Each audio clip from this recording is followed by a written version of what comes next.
ഞാനിതാ ഇവിടെ ചിക്കൻ കറി വെക്കാൻ വേണ്ടിയിട്ട് നമുക്കൊരു സിമ്പിളായിട്ട് ചിക്കൻ കറി വെക്കാം കേട്ടോ. അപ്പോൾ അതിനായിട്ട് ഞാനിതിൽ സ്പൈസസ് എല്ലാം ചേർത്തിട്ടുണ്ട്. ഗരം മസാലപ്പൊടിയുണ്ട്, പിന്നെ ചിക്കൻ മീറ്റ് മസാലയാണ് ചേർത്തത് കേട്ടോ. പിന്നെ ഇതാ ഇവിടെ ഞാൻ സവാള ചെറിയ ഉള്ളിയും കൂടിയിട്ട് വഴറ്റിയെടുക്കുക. ഒരു 5-6 കടുക് ഇട്ടിട്ടുണ്ട്, അത് മാത്രമേ ചെയ്തിട്ടുള്ളൂ. പിന്നെ ഇതാ ഇവിടെ പച്ചമുളക് എടുത്ത് വെച്ചിട്ടുണ്ട്, ടൊമാറ്റോ എടുത്ത് വെച്ചിട്ടുണ്ട്, പിന്നെ ഇഞ്ചി വെളുത്തുള്ളി പേസ്റ്റ്. വെയിൽ കാരണം ശരിക്കും കാണില്ല. ഇഞ്ചി വെളുത്തുള്ളി പേസ്റ്റ് ചതച്ചിട്ടേ ഉള്ളൂ കേട്ടോ, അരച്ചതല്ല. പിന്നെ ഇതിലെല്ലാം ചേർത്തിട്ടുണ്ട് കേട്ടോ. സ്പൈസസ് എന്ന് പറഞ്ഞാൽ നമ്മൾ പട്ട, ഗ്രാമ്പു, ഏലക്ക അങ്ങനെയുള്ള സംഭവങ്ങളുണ്ട്. പിന്നെ മഞ്ഞൾപ്പൊടി, മുളക് പൊടി, മീറ്റ് മസാല, ചിക്കൻ മസാല എല്ലാം ചേർത്തതാണ്. അപ്പോൾ അങ്ങനെയെല്ലാം ചേർത്ത് ആക്കിയിട്ട് വെച്ചേക്കാണ്. തേങ്ങാപ്പാൽ ഞാൻ ഇവിടെ എടുത്ത് വെച്ചിട്ടുണ്ട് കേട്ടോ.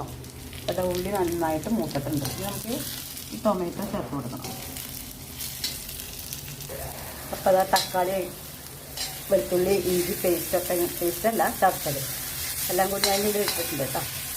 ഇനിയിപ്പോൾ നമ്മൾ ചിക്കനിലേക്ക് ഇങ്ങനെ ഇട്ട് കൊടുക്കാനേ.